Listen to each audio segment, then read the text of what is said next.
İyulun 4-ü Ağdam rayonunun Xaçın-Dərbənd kəndində ata və 2 övladının su anbarında boğularaq öldüyü hadisənin təfərrüatı məlum olub. Vəfat edən şəxslərin yaxınları hadisə zamanı 41 yaşlı Şərif İskəndarov və övladlarının su anbarına çimmək məqsədi ilə getmədiklərini bildiriblər.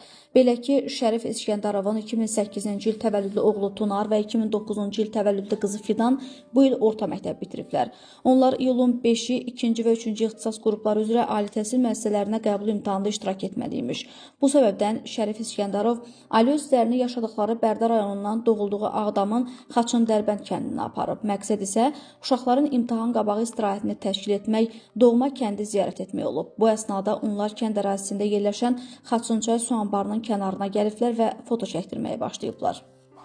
Həmin vaxt Şərifin 12 yaşlı oğlu büdrüyərək su anbarına yıxılıb. Atası dərhal özünü lilli su övzəsinə ataraq övladını xilas edib və onu anbardan qaldıraraq anasına ötürə bilib. Lakin Şərif İskəndarov yorulduğundan təngənəfəs olub və ətrafı beton örtüklü olan su anbarından çıxa bilməyib. Bunu görən qızı Fidan özünü suya ataraq atasına kömək etməyə çalışıb, lakin o da istəyinə müvəffəq ola bilməyib. Yaxınlıqda olan Tunar bacısı ilə atasının boğulmaq üzrə olduğunu görərək tez özünü çatdırıb və anbara inib, lakin o da dibi lilli örtüyü olan su övzəsindən xilas ola bilməyib. Bildirilir ki, hadisə vaxtı uşaqların anasının səsinə yaxınlıqdakı şəxslər gəlib, onlar qadının özünü su anbarına atmasına imkan verməyiblər.